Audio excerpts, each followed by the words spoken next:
in Manhattan.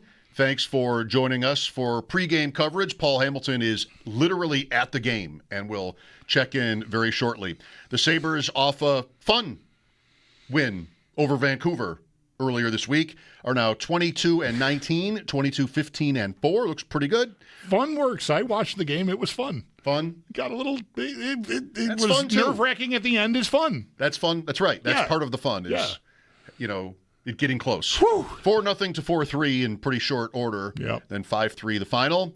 48 points for Buffalo, good for fourth place alone in the Atlantic Division. And this is 1 point out of a playoff spot, which would be Pittsburgh's. Pittsburgh and Washington possess the two wildcard positions at the moment, but it's all very close.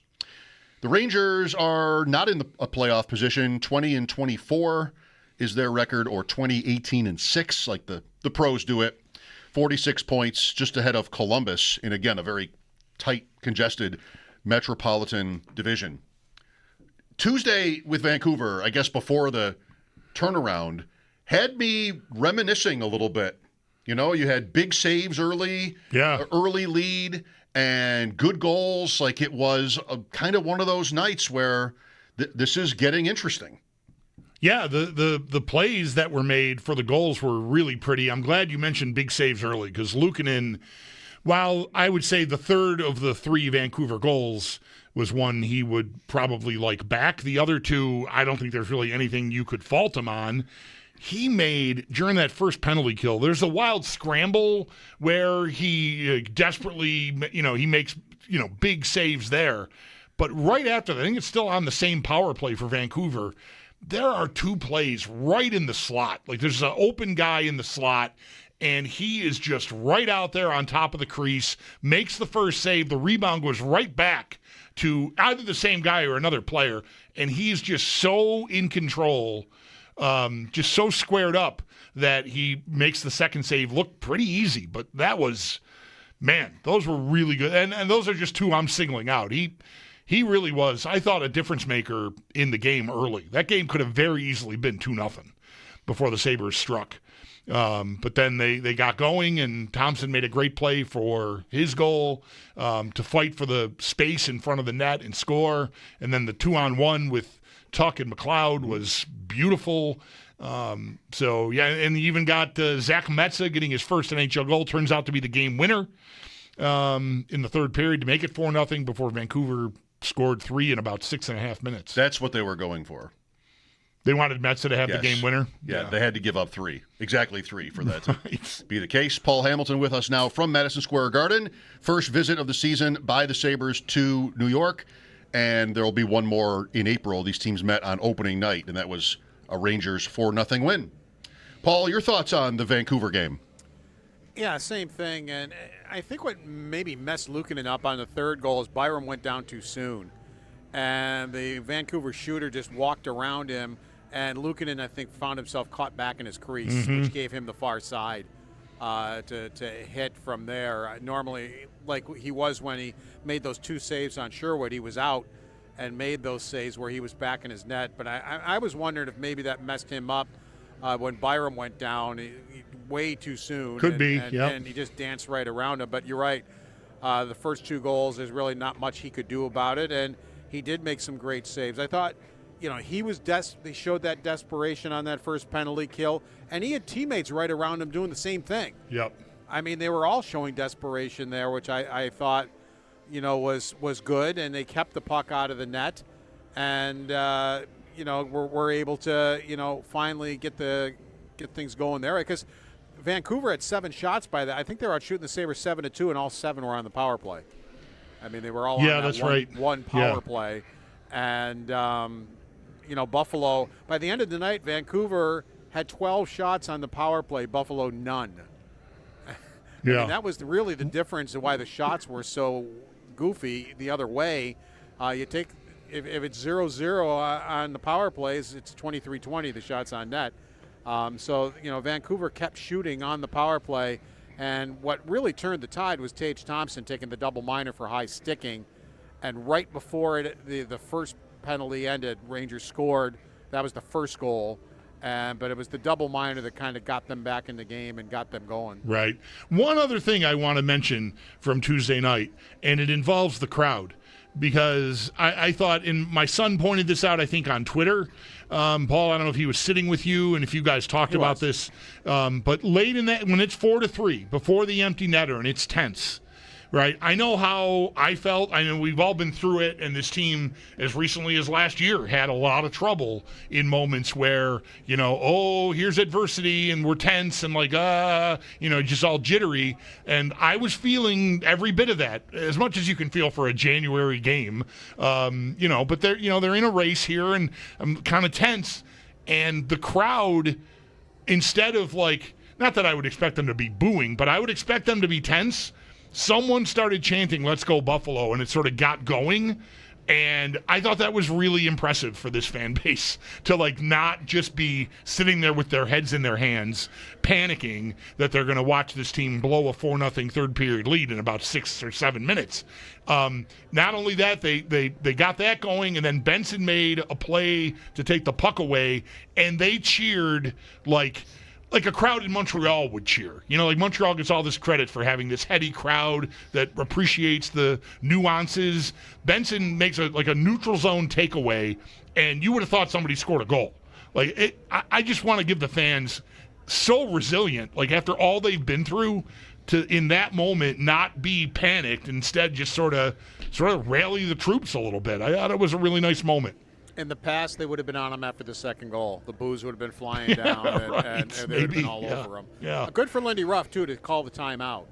And Lindy Ruff was not animated. I was watching over there. I could tell he wasn't yelling and screaming. And he said afterwards, he goes, basically, I just told him to calm down. Go play your game. He goes, what is our game? He goes, we got to go win some battles on the wall. He goes, and basically just play your game the way you're supposed to play it, and you're going to be fine. Look at the third periods they've been playing since Seattle. Protecting leads right. and that type of thing. Well, it got down to a one-goal lead, and then they protected it well. They got the empty netter, and they were all set. So, but, I thought it was a good place to call a timeout. Yep. It drives me crazy when coaches, have that opportunity and don't take it. Then they go into the locker room with their timeout at the end of the game, and they wind up losing the game. I thought it was a good place to call it. And Lindy didn't show any panic in himself. He just basically told the guys, you're fine. Just go out and play like you can, like you have lately, and you're going to be fine, and that's what they did. Are we going to get Colton Ellis tonight, Paul? It'll be his first appearance in almost a month. I believe so, yeah. I mean, Lindy Ruff didn't confirm it, but everything in practice yesterday told us that. When the interview you hear with Colton Ellis, he is very excited to be playing in Madison Square Garden, so he basically let the cat out of the bag.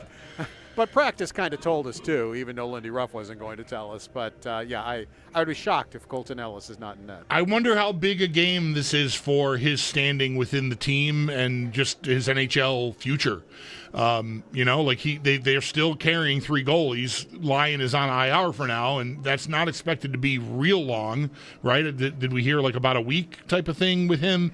7 to 10 days. Okay, so if he's ready to come back soon, but I'll bet Ellis really feels like he needs to put a good performance on the board tonight, because I still feel like he'll be the odd man out if they decide to, divest themselves of one of these 3.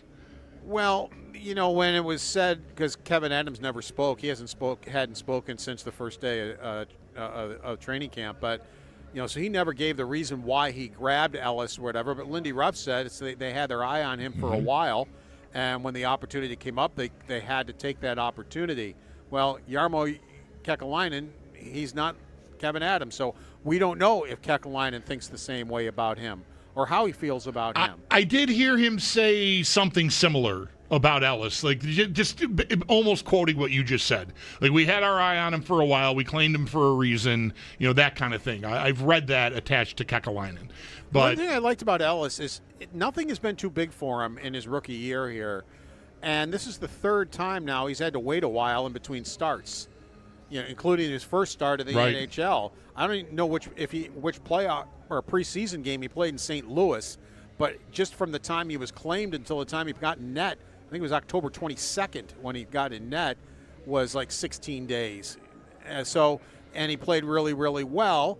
And then there was one game he did not play well at all. I think it was the Utah game. Mm-hmm. And then there was the Edmonton game after a fairly long layout, and he only gave up 1 goal. So he's done this. This is the third, he's done this pretty well. 2 out of the 3 times he's had to wait for a start, he's been ready. How about the rest of it, Paul? I mentioned Metza had the game-winning goal. He and Bryson on a pair seemed stable enough. I didn't check the numbers and stuff, but it seemed like that worked out all right.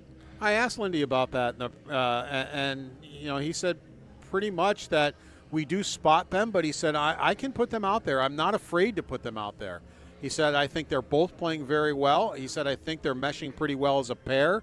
He goes, I like both of them on the breakout. Their passes are good. They're crisp. They're out.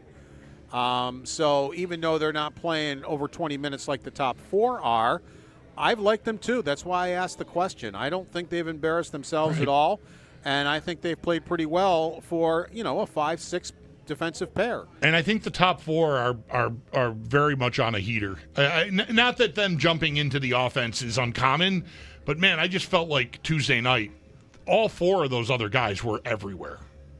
Yeah, and somebody asked Lindy about, you changed the pairs a little bit. He goes, you know what? He goes, any of them can play with any of them. He goes, Dahlin and Samuelsson had a little bit of problem getting scored on for a game or two, so he switched it.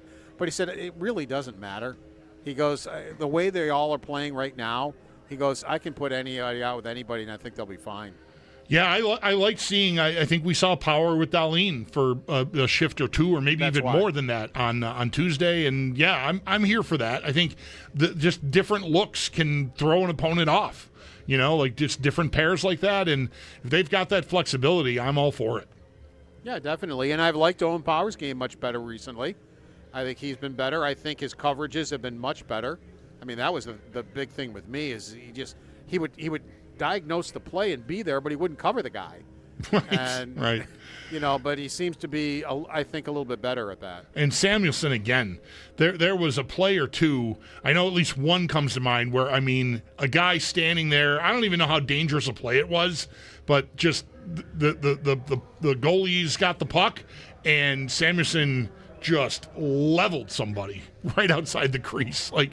He got the memo this year. There's no question about that. Message received. That is the message Lindy Ruff has had for him since he got here. And starting this year, message was received. Probably the message was received after Tage Thompson went flying down. Paul, I guess I'm overlooking the fact that we usually ask you about tonight's opponent with our spotlight look at the Rangers, brought to you by Tullamore Dew Irish Whiskey. When it's game time, it's Tully time. No Shesterkin and no Fox. I think they're going to get JT Miller back. He practiced fully yesterday. He had been out for a while. But this is a team, this is one of the worst teams in the league at home.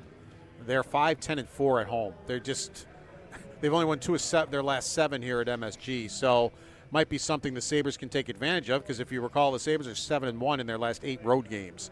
So that would go into the Sabres' favor, but you never know. So and Quick will be in goal. He actually has been a Sabre killer throughout his career, so we'll see if they can break through on Quick. Very good. Thanks, Paul. Yep. There you go. Paul's appearance with us, brought to you by Equitable Advisors. Planning for your future is about more than just money. Let Equitable be your guide, and by Relax Honda. Relax, we got this. Sort of in the Ed McMahon role there during that conversation with Paul. Oh, sorry. Did I dominate? No, I enjoyed it. I didn't mean to. I enjoyed it. Yeah. I thought you asked the right questions. Paul gave some good insight, a little good back and forth I there. guess I got enjoyed rolling. I should have left a little more room. That's fine. But I'll just leave. That's cool. No, it's fine. I actually am leaving. You are going to leave. Lindy Ruff here.